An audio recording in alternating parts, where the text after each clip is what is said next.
వృద్ధులు వితంతుల వర్గానికి సంబంధించిన పేద ప్రజల పాత్రికేయ మిత్రులారా, ఈ నెల సెప్టెంబర్ 9వ తారీఖున వచ్చే నెల రేపటి నుంచి సెప్టెంబర్ 9వ తారీఖు నాడు హైదరాబాద్లో మనది పెద్ద మహాసభ జరగబోతుంది.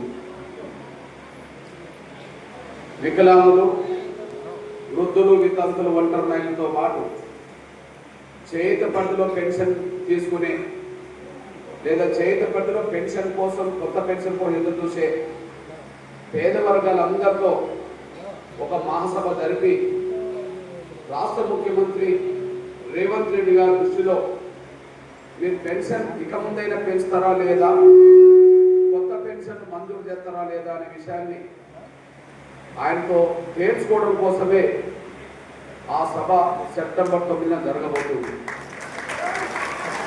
పాత్రికేయ మిత్రులారా, సెప్టెంబర్ 9న జరగబోయే ఆ సభ ఉద్దేశం, ఆ సభ డిమాండ్ ప్రధానంగా రెండు. ఒకటి, పెన్షన్లు పెరగాలి. రెండు, కొత్త పెన్షన్లు మంజూరు చేయాలి.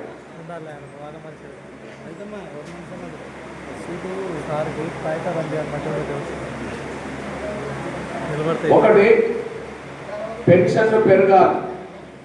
రెండు, కొత్త పెన్షన్లు మంజూరు చేయాలి. ఈ విషయంలో రేవంత్ రెడ్డి గారి ప్రభుత్వం మన మీద ప్రేమతోటో అభిమానంతోటో జాలితోటో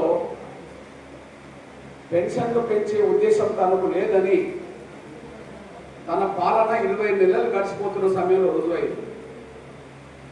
కొత్త పెన్షన్లు కూడా ఇచ్చే ఆలోచనకు లేదని ఇప్పటికే రుజువైంది. ఈ రెండు విషయాల్లో రేవంత్ రెడ్డి గారు మాట తప్పాడు, మోసం కూడా చేశాడు. ఈ విషయంలో 20 నెలలు ఆయన పరిపాలన అయిపోయినా ఆయన పెన్షన్ పెంచలేదు, కొత్త పెన్షన్ మంజూరు చేయలేదు. కానీ ఎందుకు పెన్షన్ పెంచట్లేదు, ఇచ్చిన మాట ఎందుకు నిలబెట్టుకోలేదని చెప్పి ప్రతిపక్ష పార్టీతో సహా ఏ పార్టీ నాయకులు కూడా రేవంత్ రెడ్డి గారిని ప్రశ్నించలేదు, నిలదీయలేదు. ఈ రెండు కారణాల వల్ల మన పెన్షన్లు ఎక్కడికక్కడ నిలిచిపోయినాయి. కొత్త పెన్షన్లు మంజూరు కావట్లేదు, పెంచుతారన్న పెన్షన్లు ఆయన పెంచట్లేదు. ఒకటి, పెన్షన్ పెంచాల్సిన ప్రభుత్వం పెంచట్లేదు. పెంచకపోతే ఎందుకు పెంచట్లేదని అడగాల్సిన ప్రతిపక్ష పార్టీలు ఎవరు అడగట్లేదు. దీనివల్ల 20 నెలలు నష్టపోయింది వాళ్ళు కాదు, మనం నష్టపోయినాం. 20 నెలలు మోసపోయింది వాళ్ళు కాదు, మోసం చేసింది వాళ్ళు, నిర్లక్ష్యం చేస్తున్నది వాళ్ళు, నష్టపోతున్నది మనం. ఇది వాస్తవా కాదు అనడానికి సాక్ష్యం చెప్పడమే మీ బిడ్డగా, మీ అన్నగా ఒక విషయం గుర్తిస్తుంది. నా దగ్గర నా దగ్గర 2023 ఎన్నికల్లో కాంగ్రెస్ పార్టీ వాగ్దానాలు, ఇప్పటి ప్రతిపక్ష పార్టీ బీఆర్ఎస్ వాగ్దానాలు, వాళ్ళ ఎన్నికల మేనిఫెస్టో నా దగ్గర ఉన్నాయి. ఈ కాంగ్రెస్ మేనిఫెస్టోలో 2023 ఎన్నికల సందర్భంగా వాళ్ళ మేనిఫెస్టోలో ప్రజల్ని ఉద్దేశించి లేదా వికలాంగులను, వృద్ధులను, వితంతులను ఓట్లేయించుకోవడానికి వాళ్ళు ఇచ్చిన హామీలో ఏమున్నదంటే, వికలాంగులకైతే 6,000 పెన్షన్ పెంచుతాము, వృద్ధులు, వితంతులు, ఒంటరి మహిళలకు అయితే 4,000 పెన్షన్ పెంచుతామని చెప్పి వాగ్దానం చేయడం జరిగింది.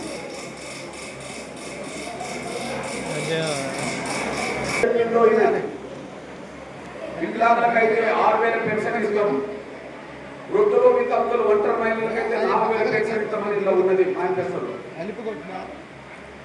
రెండోది, ఈనాడు ప్రతిపక్ష పార్టీ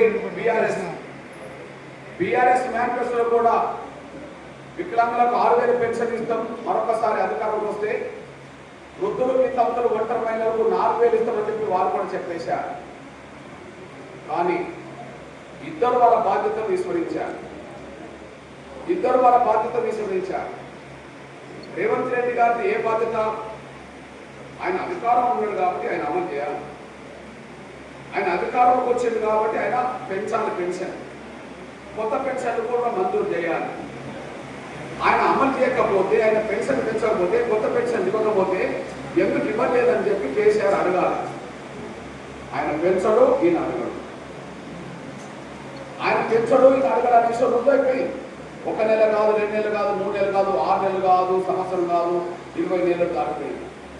20 నెలలు రేవంత్ రెడ్డి గారు పెన్షన్ పెంచకుండా మన వర్గాలను ఆయన మోసం చేస్తే, కొత్త పెన్షన్లు మంజూరు చేయకుండా మన వర్గాలకు అన్యాయం చేస్తే, ప్రతిపక్ష పార్టీ నాయకుడైన కేసీఆర్ గారు ప్రశ్నించకుండా ఆయన గడిలో పడుకున్నాడు.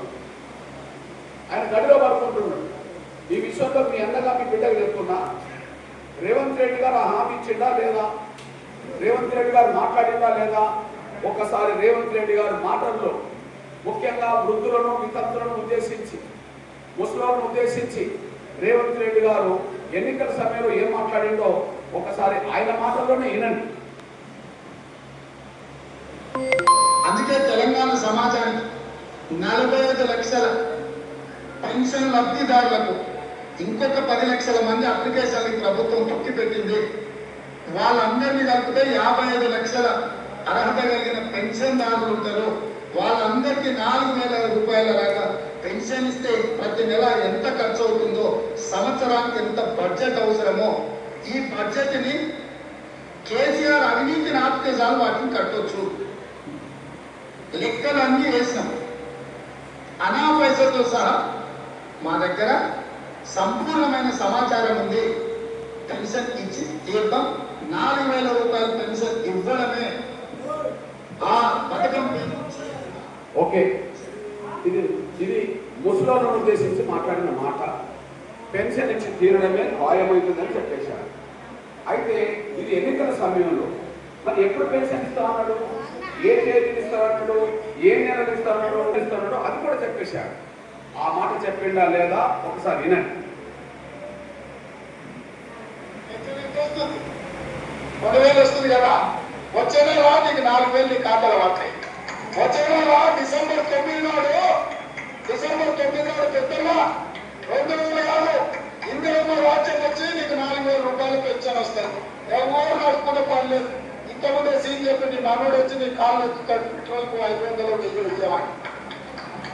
నడిచి నీ కాళ్ళు ముందే నీ మనోడు వచ్చి నీ కాళ్ళు ఎత్తుతాడు. ఎందుకంటే ఆ పెట్రోల్ బండి ఇంత పెట్రోల్ కావాలంటే 500 వెయ్యి నడుపుకోవాలి.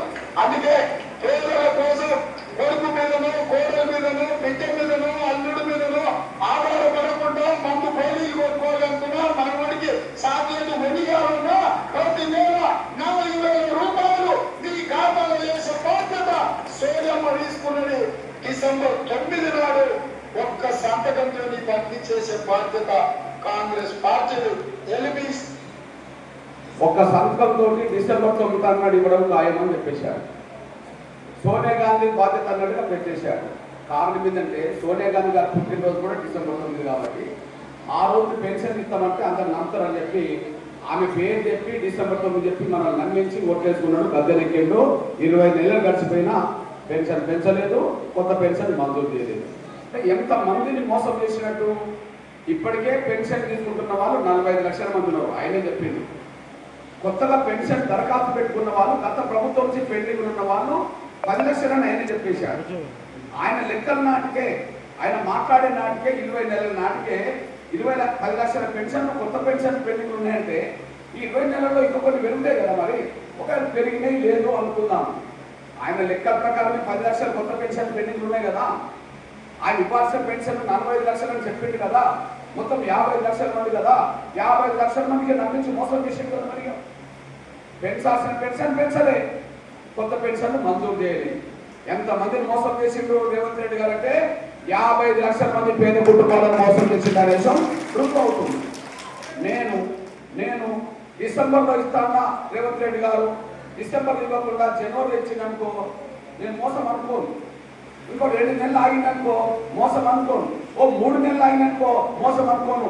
కానీ 20 నెలలు గడిచినా పెన్షన్ పెంచకుండా కొత్త పెన్షన్ ఇవ్వకపోవడం అంటే అది మోసం తప్ప మరొకటి కాదని మాత్రం నేను పత్రం చెప్పదలుచుకున్నాను. అది మోసం, ముమ్మాటికి మోసం. ఇక పోతే ప్రతిపక్ష పార్టీ బాధ్యత ఎంత బాధ్యత రాహిత్యం ఉన్నదో మీరు చూపించుకుంటున్నాను. నేను ఇప్పుడు బీఆర్ఎస్ కూడా ఇస్తారన్నారు కదా, మేము మళ్ళీ అధికారంకి వస్తే 6,000 ఇస్తామన్నది కదా, వృద్ధులకి తల్లులకు 4,000 ఇస్తామన్నది కదా. వాళ్ళు మీరు ప్రతిపక్షంలో ఉన్నారు. మరి ప్రతిపక్షంలో ఉన్న వాళ్ళ బాధ్యత ఏంటిది? అధికార పక్షం వాళ్ళు ఇచ్చిన మాట నిలబెట్టుకోకపోతే ఎందుకు నిలబెట్టుకోవట్లేదని అడగాల్సిన బాధ్యత, ముఖ్యమంత్రి మీద ఒత్తిడి పెట్టి ముఖ్యమంత్రి మెడలు వంచి నాకు పెన్షన్ ఇప్పించాల్సిన బాధ్యత ప్రతిపక్ష నాయకుడిని. కానీ ప్రతిపక్ష నాయకుడు మాత్రం ఒక్కనాడు కూడా పెన్షన్ ఎందుకు పెంచట్లేదు, కొత్త పెన్షన్ ఎందుకు మంజూరు చేయలేదని చెప్పి ఒక్క పార్టీ నాయకుడు కేసీఆర్తో సహా ఏ పార్టీ లీడర్ కూడా మన పెన్షన్ విషయం మాట్లాడతలేడు అనే విషయాన్ని మనం మర్చిపోతాం అనుకుంటున్నాను. అందువలనే 20 నెలలు గడిచిపోయింది. పెంచాల్సిన రేవంత్ రెడ్డి గారికి పెంచే ఉద్దేశం లేదు. 20 నెలల్లో తేలిపోయింది. పెన్షన్ ఎందుకు పెంచట్లేదని అడగాల్సిన కేసీఆర్ అడగట్లేదు. 20 నెలలు రుజువైపోయింది.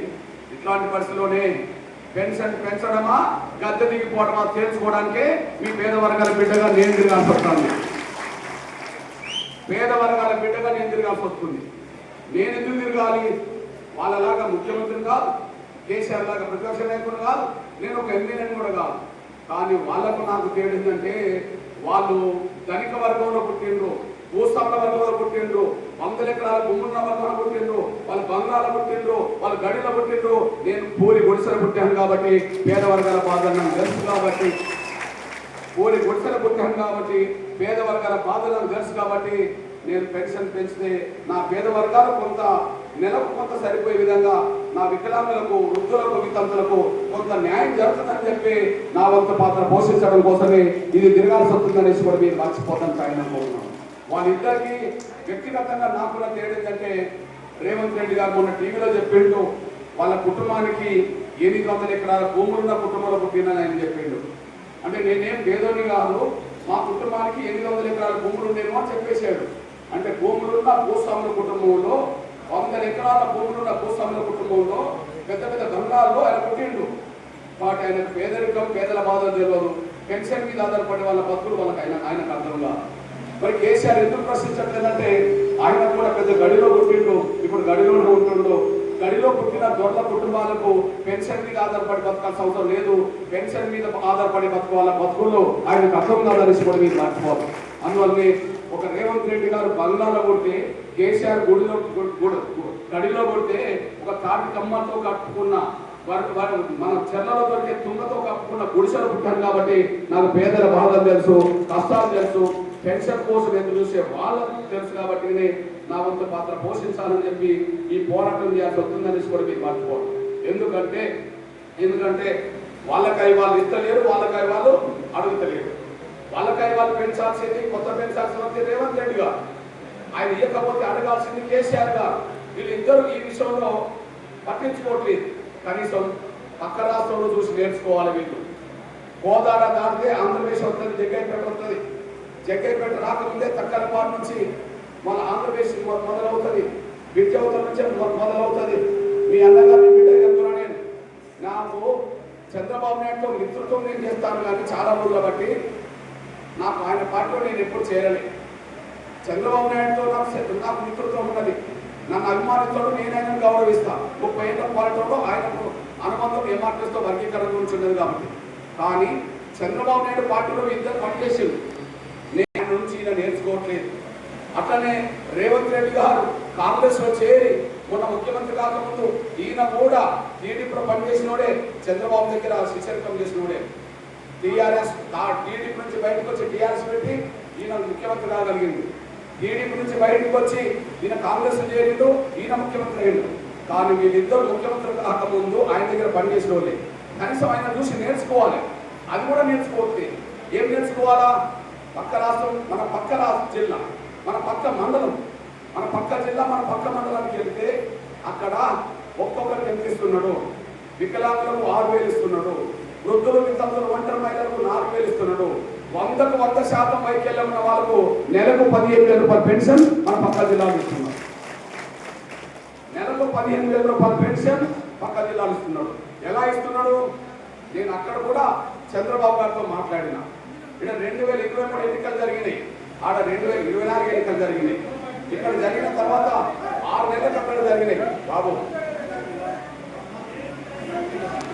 చంద్రబాబు గారిని కలిసి ఏప్రిల్ 21, 2024 చంద్రబాబు గారు అప్పుడు ముఖ్యమంత్రి కార్యాలయాన్ని కలిసి, సార్ మీరు వికలాంగులకు 6,000 పెన్షన్ ఒప్పుకోండి సార్, మీరు వృద్ధులు వృద్ధాంతులు ఒంటరి మహిళలకు 4,000 ఇవ్వండి సార్, అట్లనే కండరాల క్షీణతో బాధపడుతున్న వాళ్ళు 100% వైకల్యంతో ఉన్నవాళ్ళు సార్, వాళ్ళు మంచానికి వీల్ చైర్కే పడుతుంటారు సార్, వాళ్ళకి ఎవరో ఒకరు తోడు లేకపోతే వాళ్ళు బతకలేదు సార్, అట్లాంటి వాళ్ళకు నెలకు 15,000 రూపాయలు పెన్షన్ సార్ అని చెప్పి ఆయన విజ్ఞప్తి చేసి వచ్చాను.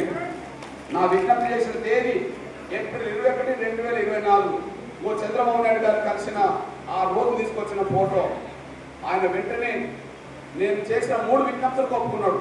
కృష్ణ ఖచ్చితంగా 6,000 పెన్షన్ ఇస్తా వికలాంగులకు, 4,000 పెన్షన్ ఇస్తా వృద్ధులు వితంతులు ఒంటరి మహిళలకు, 15,000 పెన్షన్ ఇస్తా 100% వ్యాఖ్యలతో ఉన్న వాళ్ళకి అని చెప్పి ఆయన హామీ ఇవ్వడమే కాదు, ఎన్నికల మేనిఫెస్టో కూడా పెట్టిండు. ఎన్నికల మేనిఫెస్టో పెట్టిన విషయాన్ని నేను చదువుతున్నా చూడండి. ఎన్నికల మేనిఫెస్టో సామాజిక భద్రత పెన్షన్ల పెంపు, వృద్ధులు వితంతులు ఒంటరి మహిళలతో సహా అందరికీ 4,000 రూపాయల వరకు పెన్షన్ పెంచుతాం, వికలాంగులకు 6,000 పెంచుతాం, పూర్తి స్థాయిలో వైకల్యానికి గురైన వారికి అంటే 100% వైకల్యం ఉన్న వారికి నెలకు 15,000 రూపాయలు పెన్షన్ ఇస్తామని చెప్పి ఆయన వాగ్దానం చేశారు.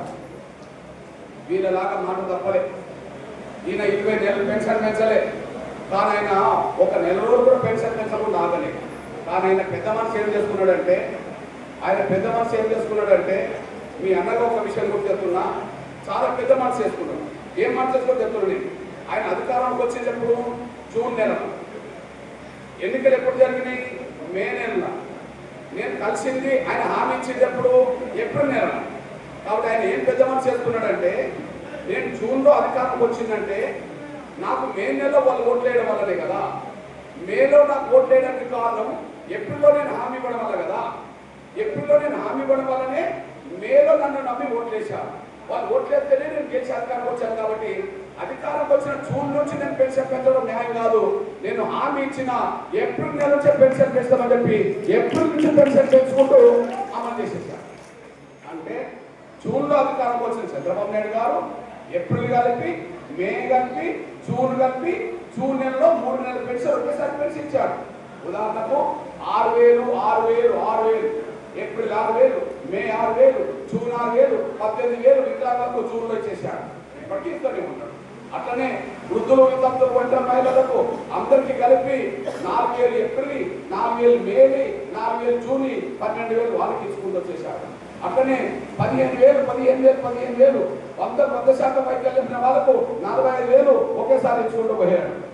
ఆయనకి తేడం కంటే ఆయనేమో హామీ ఇచ్చిన రోజు నుంచి పెన్షన్ పెంచిస్తే, రేవంత్ రెడ్డి ఏమో హామీ ఇచ్చిన నెల నుంచి కాకుండా అధికారం వచ్చిన 20 నెలలు కలిసిన పెన్షన్ పెంచలేదంటే మనల్ని మోసం చేసిండు అనడానికి ఇది సాక్ష్యం అనేసి కూడా మీరు మర్చిపోతారు సార్ అనుకుంటున్నాను. హామీ ఇచ్చిన రోజు నుంచి చంద్రబాబు ఇచ్చుకుంటూ వస్తున్నాడు, ఇప్పటికీ ఇస్తున్నాడు, ఎప్పుడు ఆగలే. 1వ తారీఖు వచ్చే సమయానికే ఇళ్లలో పోయి ఇస్తున్నారు వాళ్ళందరూ కలిసి. 1వ తారీఖు నాడు ఇళ్లలో పోయి ఇస్తున్నారు.